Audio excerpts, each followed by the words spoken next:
It's Wednesday, October 21st. I'm Mayor Jim Langfelder, City of Springfield. Welcome to our Facebook Live. We really appreciate you tuning in. And we got started with Facebook Live, of course, with the coronavirus and how we can better engage the public. As we've gone along, we've shown the importance of getting engaged with other activities that happen. And today I'm really excited to have two individuals that have been active in our community that not only impact Springfield, but also the surrounding communities, because, you know, Springfield can be like a metro area, but we have bedroom communities that we do impact.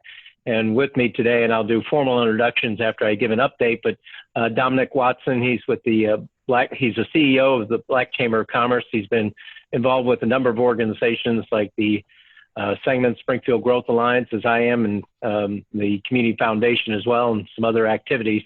And then also John Strenstopher, he's the president and CEO for the Community Foundation of the Land of Lincoln. So they've done a lot of engagement, making contributions to the public during the pandemic and beyond that, and even before that. So we really appreciate both them joining us today. But with regards to where we're at on the coronavirus, our numbers have spiked up. It is concerning because Illinois is divided into regions, and we're in Region 3. And with our region, we've seen an increase in numbers.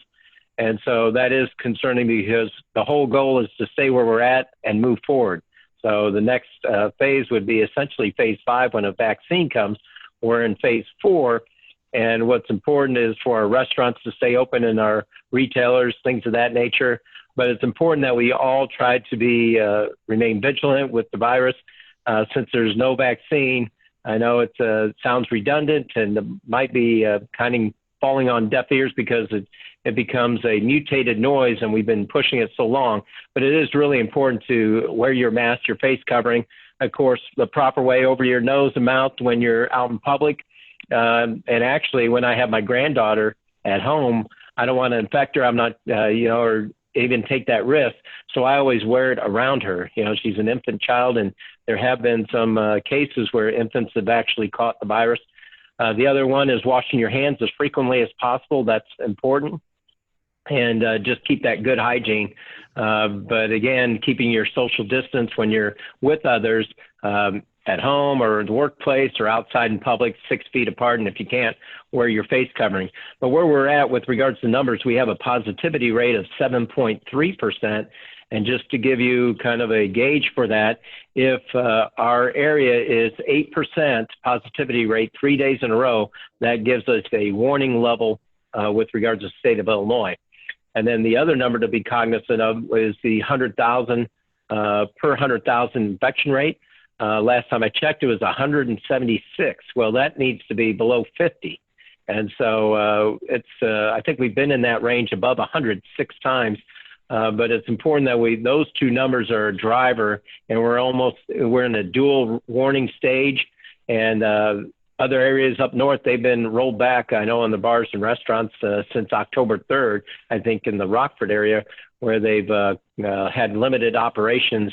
And we do not want to put our restaurants or bars into that position, because it does create another set of circumstances with regards to our neighbors, their ability to work, their ability to put food on the table and pay their bills. So it's important that we all participate as much as possible, whether we like it or not. It's the conscientious, respectful thing to do, is to protect others as well as your family, so we don't continue to spread the direction we're going.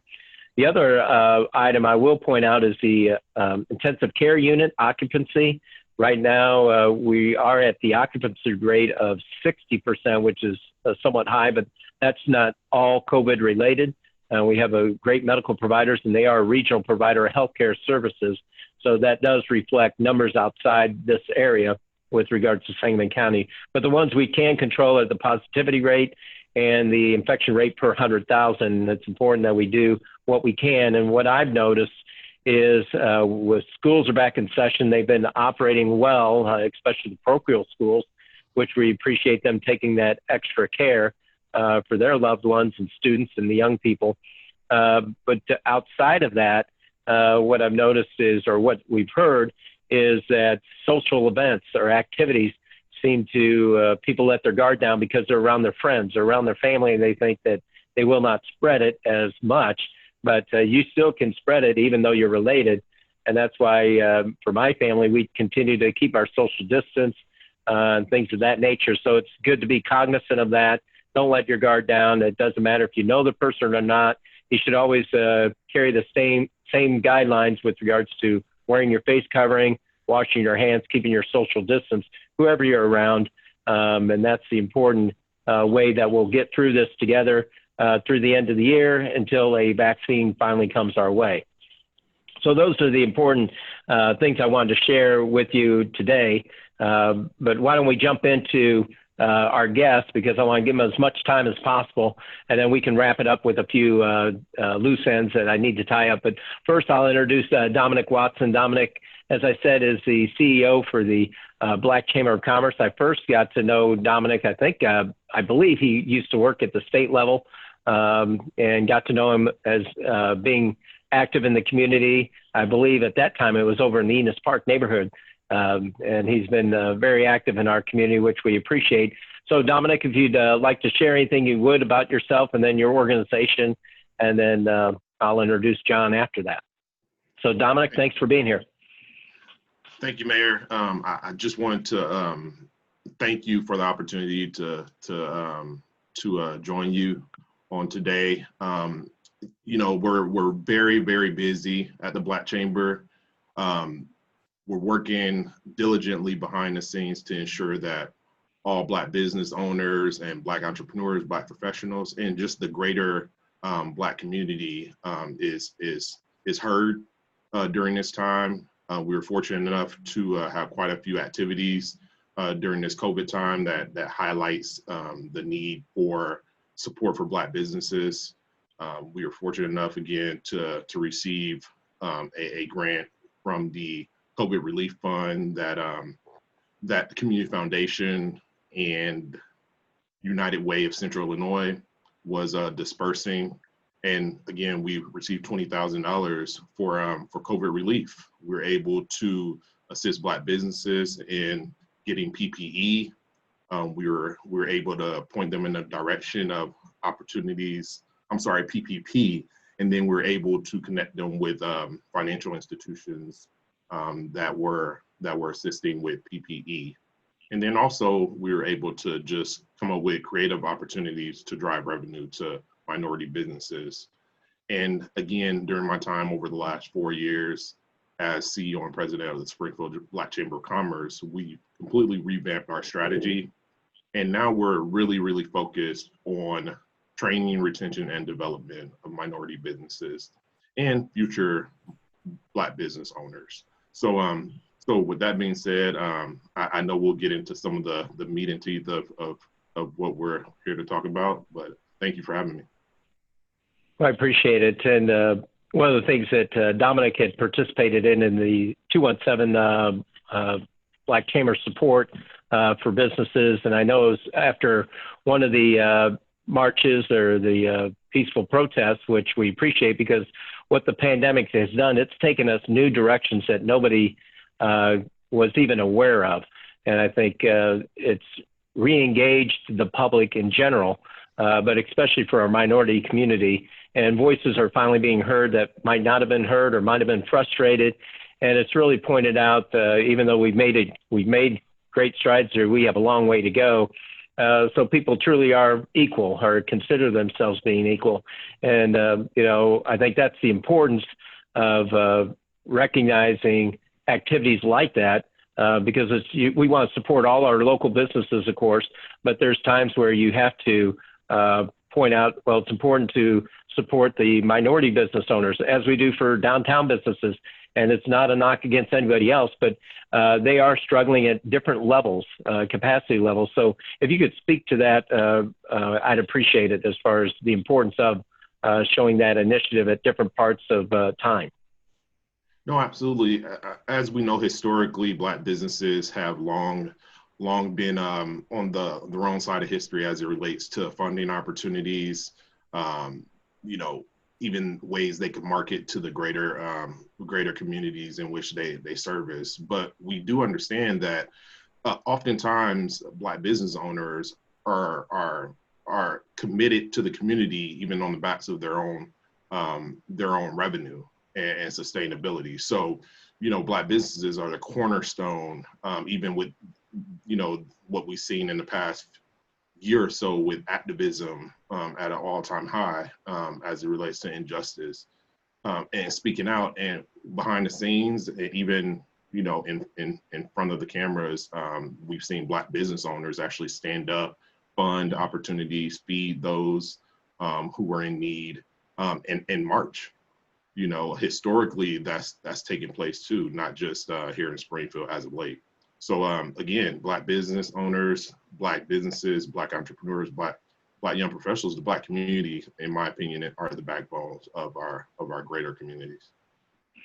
Yeah, they're definitely an important cog, just like all small businesses are in any community. It's important. And one shout out I will give, because it was an educational moment for me back in my banking days when I was in banking, was with Mike Pittman. Mike Pittman was a developer. I know he holds a director position, I think, with the state of Illinois now. But he really was the first. I think this was back in the 90s. For myself, I was a lot younger than I am today.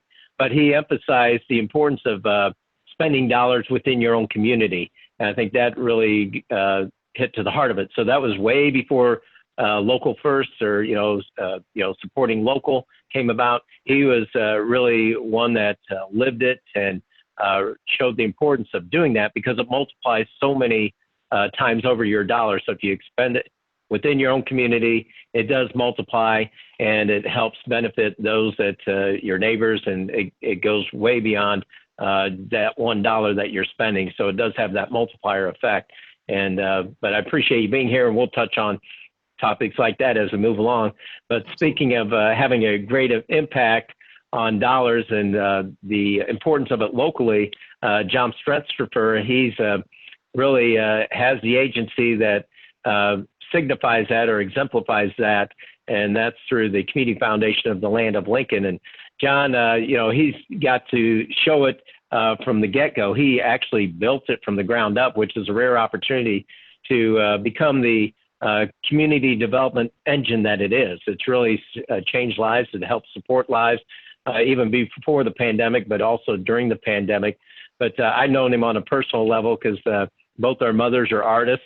And they create. If we have any creative bones in our body, that's where it comes from. But it all comes back to the community and what's important. And John's done that through his life, and we really appreciate what he's done, especially with the Community Foundation. So, John, thanks for being here. If you give your own introduction, if you like, and then share with us a little bit about the Community Foundation, we'd appreciate it. Sure. Thanks, Mayor Linkfelder, for having me today. Yeah, I would say I was much better at art appreciation than actual visual arts like my mother. But yeah, thank you for that nice introduction.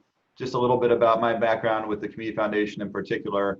I've been with the Community Foundation as its first employee since 2003, so over 17 years now, and it's been a real joy in my life to help assist philanthropic people in the community who want to be generous, create a conduit for their own philanthropy. And we continue to grow at the foundation. Even in the last few months during the pandemic, we've had new funds being created, and I think a lot of citizens stepping up to be generous in new and different ways that haven't before, and many who have before who are giving even more so now. So just very briefly on kind of the foundation in what I would call normal times, pre-COVID, we've had a tremendous amount of growth. Since I started 17 years ago, we had under $1 million in assets, and now we're knocking on the door of 45 million in total assets. We are an endowment-based organization, so we go off earnings of those dollars, and this year we should probably eclipse $3 million in grant making. And that's been really because of the now nearly 250 charitable funds that exist at the Community Foundation. So it really is not myself or our staff or even our board, it's the generous citizens of our community that fuel that engine for philanthropy.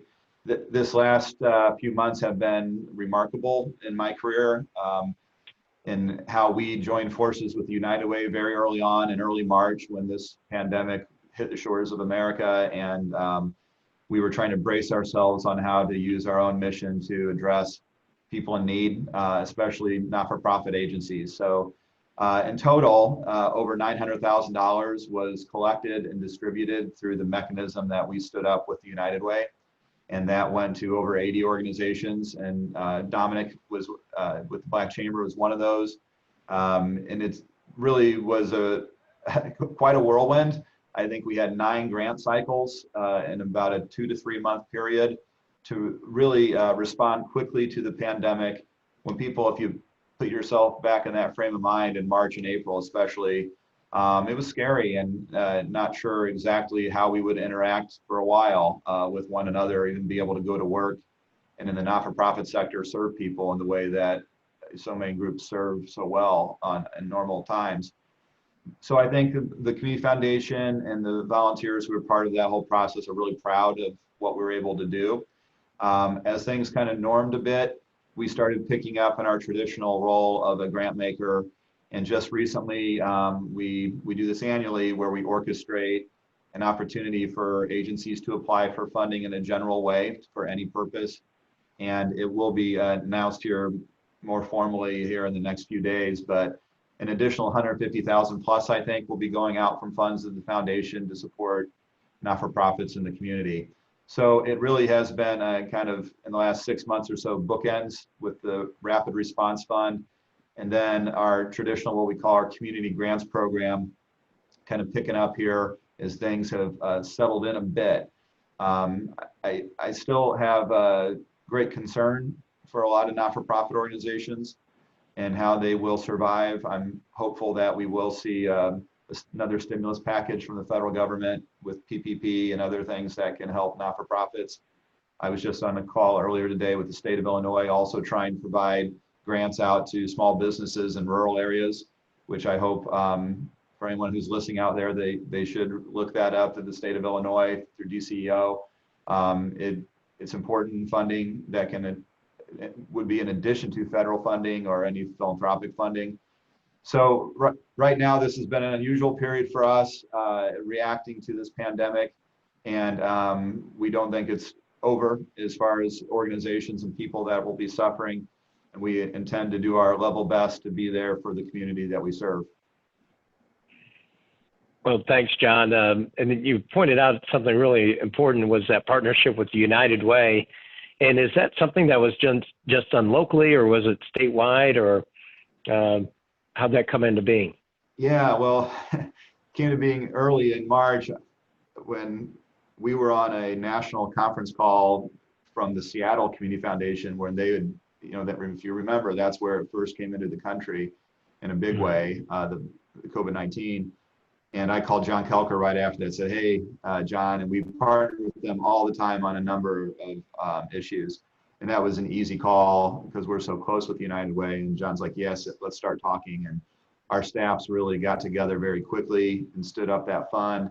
And that started to happen around the state and around the country.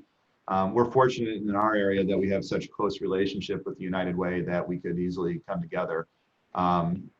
I also was around that period of time invited to serve on the statewide COVID response fund, which really was, it was chaired by Penny Pritzker, the governor's sister. And that was a very useful tool for us locally. Of the $900,000 we dispersed, over 500,000 came from the statewide fund. So that was really important. That also for me personally, I got to witness $35 million being distributed throughout Illinois outside of Cook and Collier counties.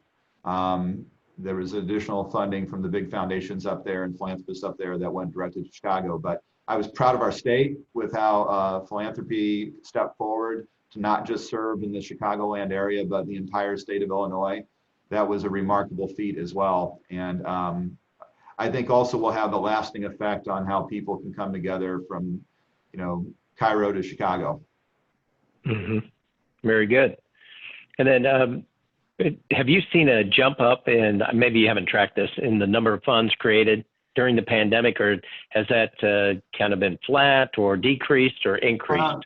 I would say it's steady with our normal course of business. We've had a few people kind of re-engage conversations for their estate planning, and I don't know this, but maybe with some time on our hands at home and stay-at-home orders, people are contemplating especially in this period, yeah, you know, not to get too sanctimonious here, but what are we here for? To help others. How are we going to help others and leave a legacy for other people in this community?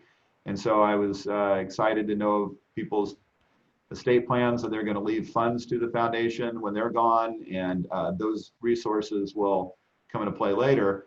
But this whole episode, for me, kind of proved the reason why we're here to exist as a community foundation, and to rapidly respond when our community is in need. And again, it was in a different way than we've ever really done it as far as the execution of that. But I know one thing: we need more. We're always going to need more funding, because there will always be needs.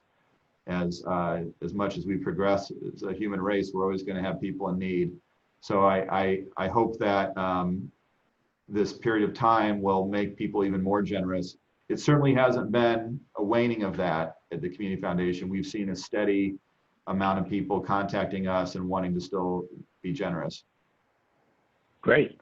And I think you touched on, John, but I'll flip it to Dominic, and then circle back to you, John, to comment for entities with regards to, we're heading into winter, and that brings a whole new different set of challenges, especially for the business community. The outdoor dining experience, I think, was successful, and that'll continue on. But as we move inside, that limits the capacity of businesses.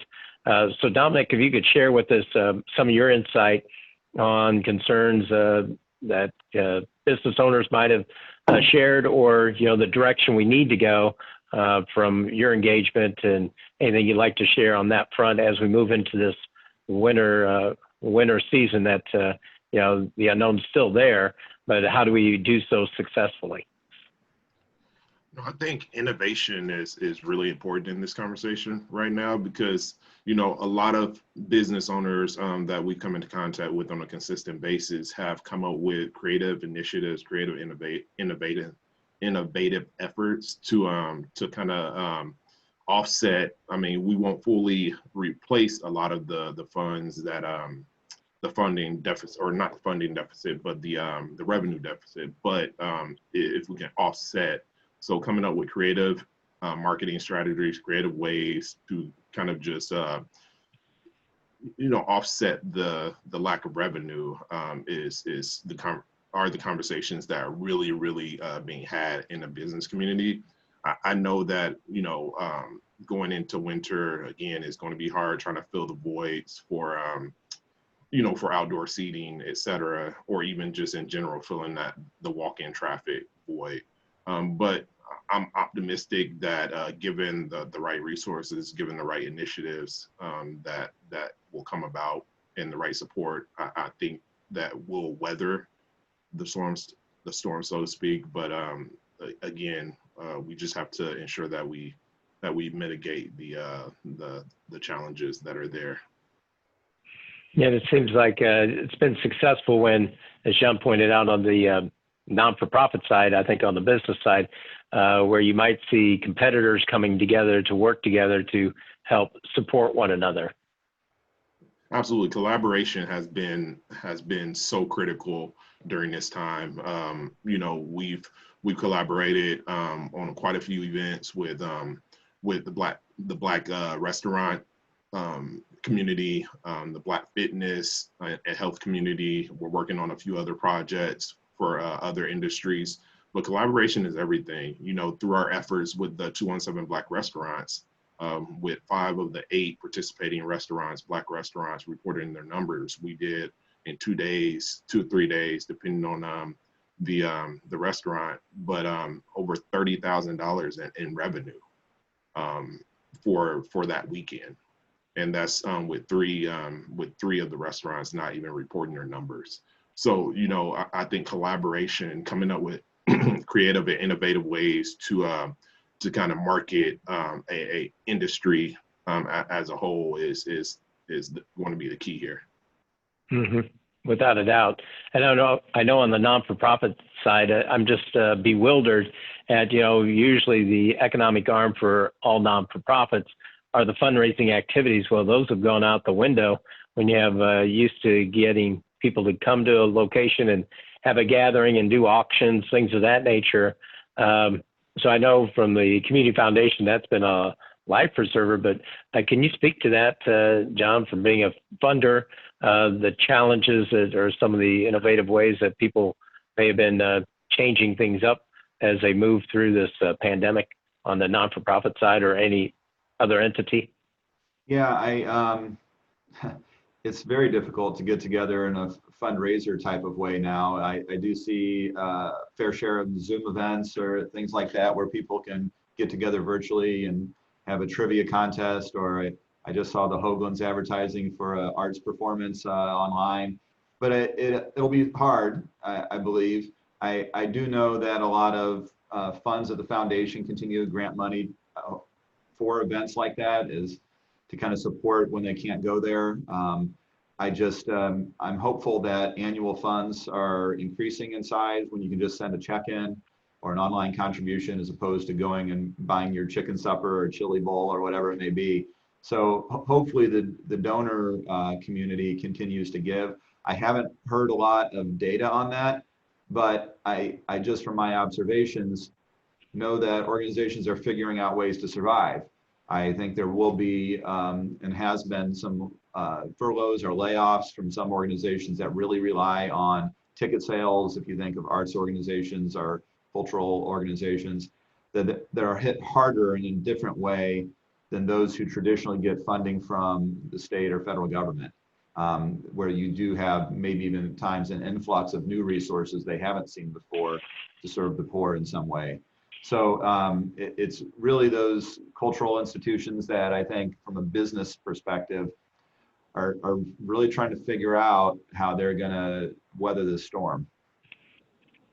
Without a doubt, it's always an evolving situation here. We're roughly 7 months in from the pandemic, and we thought we'd be through this, and we've made great strides, but it's an evolving situation, and that's what's truly amazing about what we're going through right now. And as a reminder, I forgot to say it on the onset, anybody that wished to ask any questions or make comments, you can do so through the Facebook Live feed, or you always can send an email to the City of Springfield at feedback@springfield.il.us. And then for information and also links associated, whether it's at the federal level, state level, or local level, you can go to our webpage at springfield.il.us. We do have a coronavirus page set up, and then also YouTube feeds, things of that nature. So just one real quick, that was my quick household item. I forgot to take care of it from the start. But one thing I know, John, you announced your visioning project, or I should say the Community Foundation's visioning project, which is the Next 10 initiative. So if you would go over that, and I think it brings an exciting aspect or exciting opportunity to not only Springfield, but the region. And then we'll talk about that for a little bit and go from there. So John, if you would share with us that Next 10 initiative, we'd appreciate it. Sure, my pleasure. Well, let me take you back to 2019 for a second. Last year, the Community Foundation Board of Directors did its own strategic planning for the organization and had our goals and initiatives we intended to get going on in 2020. And one of those was a community visioning project. I think maybe I spoke to you late last year, early this year, about our hopes for that and how the city government and citizens would play a role in it. We were very excited. Our February board meeting, we voted to move forward, and then a couple weeks later, a global pandemic hit. So though it delayed our plans a bit, we thought, as we reflected upon COVID-19 and what that has done to our community, we really believe that a visioning project might be more important now than it was prior to the pandemic to do a couple of things. One, to give people some hope and optimism for what the world will look like in this neck of the woods after COVID-19, but also really something for people to think about in their own life as they reflect on a better community. So the whole intent of the Next 10 is to really get input right now from the community on their ideas for a better community. It's a pretty simple concept. We announced this last week, the 15th of October, and for a 6-week period from from now until Thanksgiving, we're looking for input on any idea that anyone could have on a range of topics for what might make the community a better place in the greater Springfield area. We have a website, which is TN10, that's T as in Tom, N as in Nancy, 10.org. And on that website, people can go and submit an idea on what's called an ideas wall, where it's almost like a virtual Post-it note, where you can put your idea for whatever you want to see for a better community. There's also an interactive mapping feature where you can drop a pin on a physical location in the community that you might want to see improved, or say, hey, this is great, I'd love to have a pocket park here, or whatever it may be. So that's the general idea. And then from there, we've assembled a group of citizens to serve on the steering committee. In fact, Dominic's one of those people who's serving, and there's a group of 10 playing on this 10 notion, who will then help the Community Foundation, other volunteers wrestle with the ideas that come in, and then think through actionable activities, plans that would be announced sometime in early 2021. We're looking at around the first quarter of 2021, where we'd have projects and initiatives announced to the public that we, the Community Foundation, the steering committee, and others deem possible. And really the key elements for anything that we would wish to pursue would be, you need a champion for the project, a group that's going to say, hey, we'll take the lead on this and try to implement it the best we can. And two, some level of resources or funding to go along with the projects, knowing we want these to be based in reality to actually be achieved. Also, and some people have asked, with this next 10, what does 10 mean? Well, we're intentionally vague. It could be the next 10 people to get involved, what the next 10 weeks, months, years look like around here. What are the next 10 ideas? Though we're not tying ourselves to 10 ideas announced. We're being kind of vague on that because we don't want to just pick an arbitrary number. We want to be sincere with this and make sure that we're helping promote and push forward things that are achievable. So that's the general idea. We want ideas from the public, and then we want to take the best of them that are feasible and implement them. So it sounds easy. You know it's going to be tough, though, and that's right. That's why folks like yourself, Mayor, the City Council, different elected officials in the community, and other leadership organizations, and just every citizen, we hope, can have some idea that they have for a better place. I think all people do, and it's going to take a lot of people working in the same direction to get things going. But I'm very hopeful for it. Yeah, I think the timing of it is very important. I think you'll gain greater momentum just because the situation we're in environmentally, or the times we're in. So I think it really will help bring people together. I think it'll give them motivation, things of that nature. But I didn't realize Dominic was on the board. I was going to ask him if he had any ideas. He's full of ideas. So, but Dominic, I know I don't want to taint one way or the other, but if you'd share your thoughts about the Next 10 initiative, that'd be great. Well, I think, excuse me, the best way to describe this is just, opportunity, right?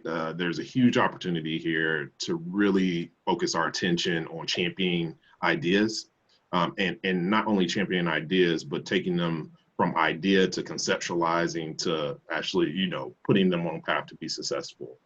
And, I can't help but get excited and fired up about it. I think that given the opportunity for all ideas to be heard across the city, regardless of where they're located, or where the ideas are coming from, should I say, are should be commended. And it was an opportunity, again, for me to be at the forefront of assisting in that effort. So I'm full of ideas, Mayor, so I don't want to keep you, John, and I want to keep you on talking about all the things that I've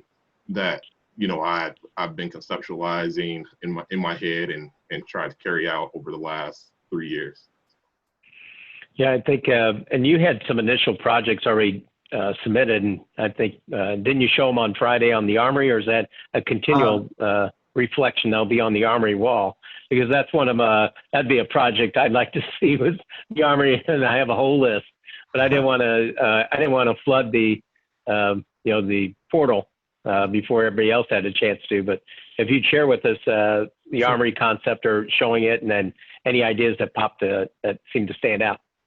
Well, yeah, really the ideas, that's why the website tn10.org is so important, because that's where the ideas are living right now. People submit them and they get up on the website and you can see the specific ideas that people have. And there are a few about the Armory.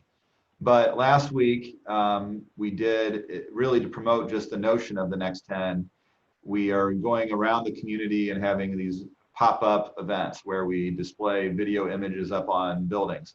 Not necessarily for that building, just to draw attention to the project and get people's creative juices flowing. So last week we did that on Friday night, and I had a number of people come down and look and drive by, and hopefully we're inspired by some of the images up there, and both the imagery and the words of hopefully inspiration for people and their own ideas. And in fact, tomorrow night, Thursday night, it's warm tomorrow night, so people can come out between 6:30 and 8 in the Southtown area at 11th Great. and South Grand, which is an area that I know is near to Dominic's heart, and he's been helping us arrange the next pop-up event, which is tomorrow evening, which will be putting up some imagery on the Madison Furniture Building, and another area I think of the community that people want to see revitalized and improved.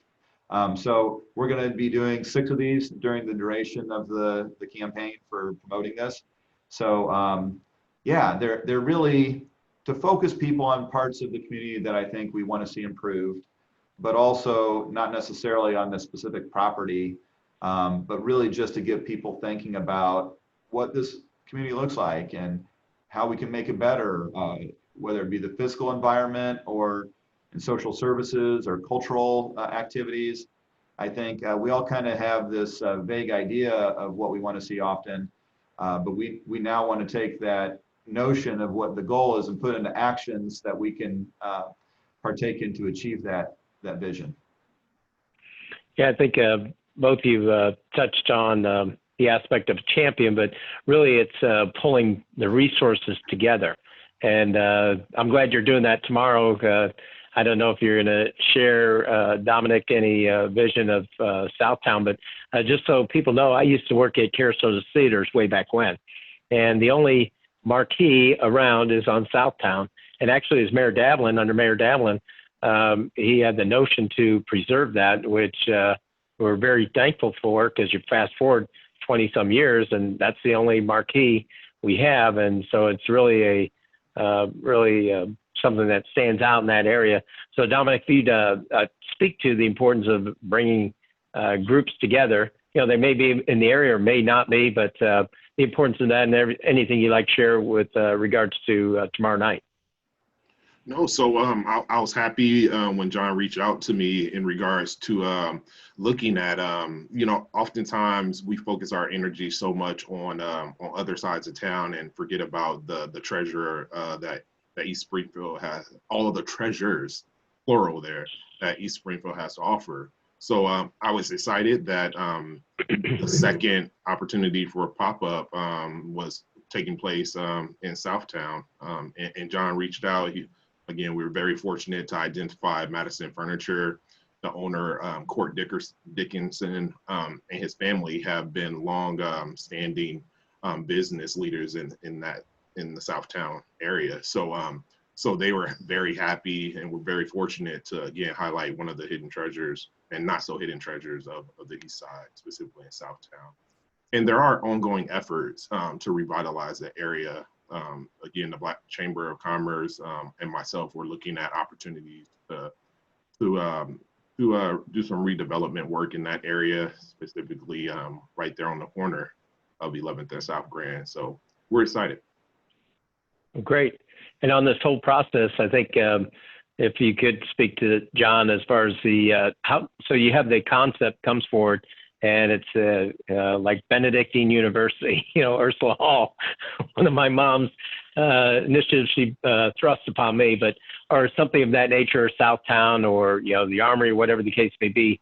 The next step, I would imagine, is, getting a nucleus of people, or like you said, maybe a champion or somebody that would it's always important to have, is probably either the 80-20 rule, 20% of the people do 80% of the work, or someone that really, carries that initiative and continues it. But the importance is you have to connect those financial resources because we know the need's great.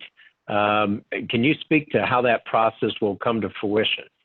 Yeah, it really, that's where we will be leaning on Dominic and the other members of the steering committee to help us wrestle with things that seem truly achievable. So from there, I suspect it'll be a number of action teams depending on the ideas that come in and how they form.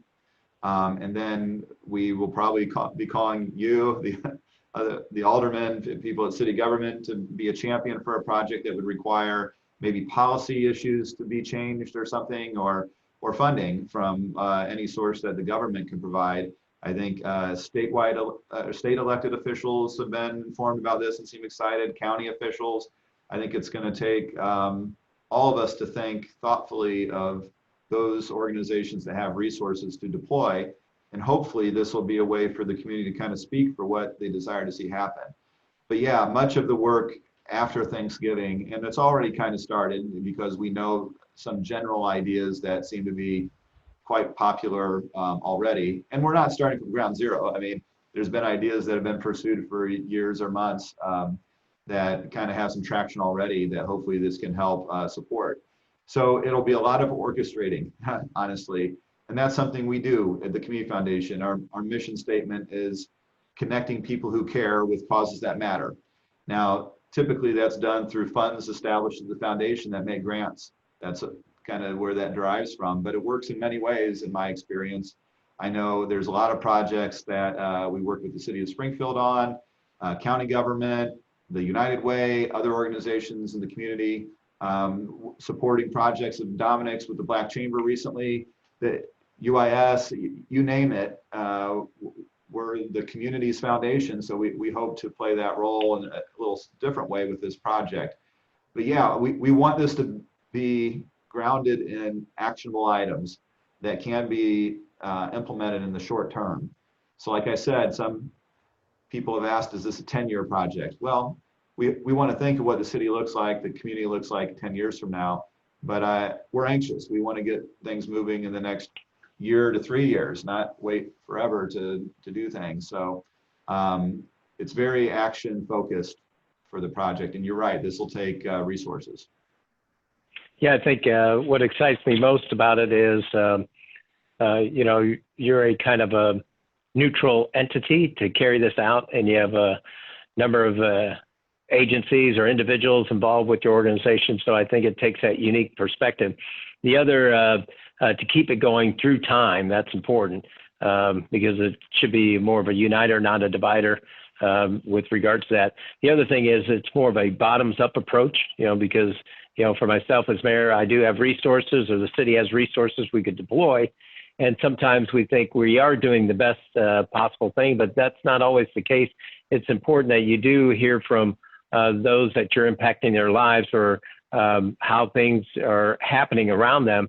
And they have a different, might have a different concept or a way of addressing certain issues. And so, Dominic, if you could speak to the importance of that and the community engagement from the bottoms up approach. Absolutely. I think oftentimes leadership is all about listening to those who are at the ground level, who are keeping their ears to the ground on a consistent basis. And so with that, I mean, that's the constituency, that's the community, that's the citizens of Springfield.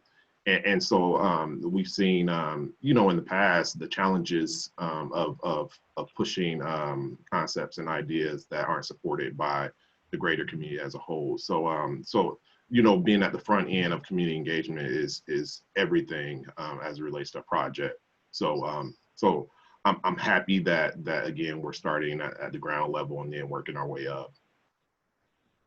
Yeah, John, anything you'd like to add on that concept as far as the community engagement piece of it? Yeah, it's your comment before about us being neutral. We try to play that role of honest broker best we can, of just when we have conviction for something, we want to pursue it and try to make it better. So we're not neutral necessarily when we want to try to help the homeless citizens of our community, whatever it may be. But we're nonpartisan, we're apolitical, we don't we don't have to get involved with those activities. But so that allows us hopefully to carve out a space where people feel a little more comfortable to submit ideas and know that there's no real partisan agenda involved. Right. So that I think is an advantage for us taking the lead on this. But we are also very much realists, I think, at the Community Foundation that I personally am a believer in government. Political science major. We need government to play a heavy role in these projects. And hopefully this will provide platforms for elected officials to look at, because we want the citizens to speak. We believe in that strongly, that it's the community's foundation. It's the community's city government. We need citizens to stand up and play a role, because it just won't work if people aren't engaged and committed. Laws are only as good as the people who agree to follow them. So I really think that this is, for me, at the end of the day with this project, I really hope it helps create some excitement, some fun, some enthusiasm, because these are some dark days. Of all of us, and have never lived through a pandemic before. I really hope this can be something that lifts the spirits of the community too, where we can say, hey, what can I do to make this community a better place as well? And you haven't aged one bit since this whole pandemic, John. It seems like ages, but you're holding up well. But with regard to that, in all seriousness, I think it is the engagement piece is really the one that will be holding it together. And it's just not a project, as we pointed out, like Benedictine campus or out the Armory, Southtown. But it's also about, maybe the sustainability of Springfield, or maybe the connectivity of Springfield. That's another aspect. So as individuals are thinking about it, I'd encourage everybody to go on the website. Again, that's TN, T as in Tom, N as in Nancy, 10, the number 10.org. And so it'd be important to share whatever ideas you have, especially for us. I'm all big about self-critique. How do we do things better, especially with processes or policies? And that's why we do our ward plan meetings, is so we can get individuals' perspective where they live, not only within their area, but they also share with us, their higher priority for the city as a whole. And so I think that's an important concept, and we really appreciate you moving this forward with regards to that, because it is an exciting project. Hopefully I'll have to check my schedule. Hopefully I'll be able to attend tomorrow somewhat, but in a way I don't want to I'd like to hear from individuals, and so they really can have their voices heard, and that way we can use our resources as best as possible to support this initiative, because it will help not only our community grow and be better, but also impact people's lives, especially at a time when we need it the most. And I think this is one way that Springfield is the #1 post-pandemic city in the country. It was because of our affordability, our ability to work remotely, our medical community and things of that nature. But really, it's the people is the most important asset any community has. And this type of initiative will really point that out in the end. And so we really appreciate the Community Foundation and everybody being involved, and that will continue to be involved. So if someone wants to be involved at some level, or in the breakout groups, or think something of that nature, how would they be able to do that? Yeah, there's an email address associated with the website. It's the info@tn10.org. Please email us. We've had a few people do that already, which is exciting. There's also a survey feature for your ideas are limited to 500 characters on those two features, so the Post-it notes and the map. So if you have longer thoughts you want to share, please do that. And also, I just want to emphasize, though we will announce some specific projects, we want all these ideas to be collected and shared in a transparent way. So even those that won't be kind of formally pursued, we want them to exist somewhere in case someone goes, I really like that idea, I want to just do it. And we don't want to hold them back. So we want people to be involved in any way possible that makes sense for them and the efforts. So please just send us an email, or you can call the Community Foundation always as well at 789-4431. 789-4431. Yep. And then the email again is info@tn10.org. And I think the important concept is putting plans into action. I think that's what this all points to, and the importance of that. And that's one of the things that frustrates people when, especially when we take action on the city council. I hear it all the time. Well, we're doing another study or doing another plan, and we have enough plans. We just need to put them into play. And it is important to show that activity or that action so people can visually see it. And so we really appreciate you moving the ball forward in that direction. Well, and those, I totally understand that point you make, and we are trying to inform our work with those plans that have already been conducted, and we do a citizen survey every couple of years along with the United Way and UIS that helps inform some of our thinking on this. But Mayor, I've often heard you say that the greatest asset of the city is its people, and I agree, and it will take not just people with some level of leadership and authority by position, but the citizens to step forward and really enact whatever it is that's pursued. So I always appreciate when you say that, and I also believe it. Mm-hmm. Well, thank you very much. And you're one of those, without a doubt, and your family. It's all about families in Springfield. And Dominic is really an up-and-coming individual as well. So Dominic, with your organization, how can people get more involved with regards to the Black Chamber of Commerce or the 217 initiative? So they can go directly to our website, Springfield spelled out, bcc.org. And it'll, again, up to date, all the information you need. Most of our activities during this time have been completely automated with me following up personally. So you can just go to the contact us portion of our page and then just submit all the information that you want. And then I'll follow up with you, or someone from the Black Chamber will follow up. You want to call our office, 217-753-3551. 753-3551. Correct.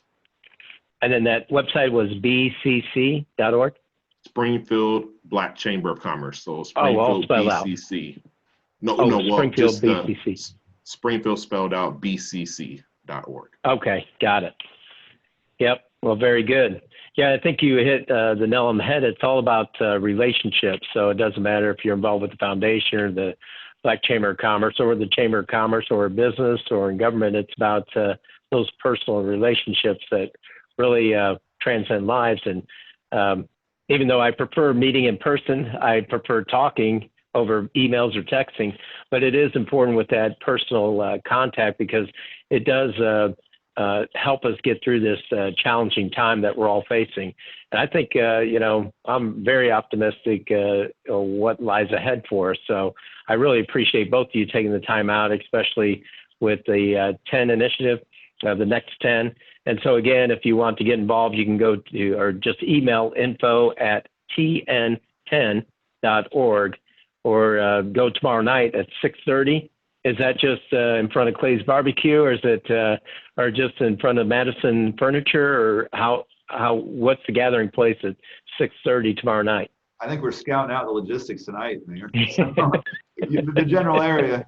Yeah, and the goal is to be in front of or around about the Madison Furniture Store. So 1104 South Grand Avenue. Yeah, 1104. And if you forget the number of the address, all you have to do is look for the only marquee in Springfield on South Grand. It's right there, right east of 11th Street. But yeah, we really appreciate both of you joining us. So if you'd like to have any closing comments, Dominic, and then I'll wrap it up at the end. And John, you can follow. No, absolutely. So I think, like you said, Mayor, the theme of this conversation has been collaboration. And I think one of the things that COVID has illustrated for us as a community, that collaboration is everything. So regardless of what side of town you live on, regardless of color of your skin or business community you represent, collaboration is everything. So again, we can't do it alone. And if we're going to shift and move Springfield forward, we have to do it together. Well, thank you very much. And thank you for moving that initiative forward. Well said. Thank you. John, thanks for being here. Hey, I think Dominic said it perfectly. So kudos to you, Dominic. You're one of my favorite guys in town. Thank you. Thanks, Coach. That's good. But the one thing, and if you do have ideas, I'm going to throw it out here because in tribute to my mother, because the Y block, I know you had an activity on the Y block, right, Dominic? Absolutely. For the restaurants. Yeah, we appreciate it. And so if you have any ideas for the Y block, you can submit those. But my mother served on the YWCA board for a long time, and it's in her final days. We're driving by the building, and she goes, "You're not going to be able to save it." And I said, "No, Mom, we're not going to be able to save it. The roof's kind of caved in, and it's water, things of that nature." And she said, "Well, you better save Ursula Hall." Well, I didn't even know what Ursula Hall was, but John does because it was part of Ursuline Academy. And so you look at Benedictine, that campus, it has the Brinkerhoff home. It has Ursula Hall, which is a great facility. I did take a tour of it. It could be a great entertainment dining venue because it's just kind of the old time setup with regards to music rooms. I think on the upper floor had music rooms set up, things of that nature, but it could really be something grand. But of course, it takes those financial resources. But you have that campus there that's tied into the post home on the hill that most people don't realize those gems within our own community. So your initiative will help open the eyes to individuals. How can we make these gems, bring them back to life, to really help transform one another, transform people's lives, and really bring our community to the point that we want it to be, really to be the model city that we know it can be. And it's working together that will get us there. So really what is right in front of us, I encourage everybody to go tomorrow night at 6:30 over to Southtown area, which right off 11th and South Grand, to see what's happening. It's a very exciting time. But as we do that, of course, we have to wear a mask when we're outside. Even when you're outside, wear your mask. Because I see people thinking, we're outside, we don't have to wear the mask. That's not the case. Still wear your mask if you're in close proximity of others. And then, of course, at work or what have you, wash your hands frequently. And get your flu shot. That is very important. I did it for the first time this year because it does give you, I believe, an added layer of protection. And we just don't know what tomorrow will bring. But one thing's for sure that we all need to strive for, and that's been my goal, and I try to challenge others to do this. We always want to make today better than yesterday and tomorrow better than today. And with the Next 10 initiative, we're on the right path to making that happen. So thank you, Dominic, for participating, and you, John, we really appreciate participating not only today, but the great work that you've done and continue to do for our community. So thank you very much, and hopefully we'll see everybody next week on Wednesday at noon for Facebook Live. Thank you. Thank you. Thank you.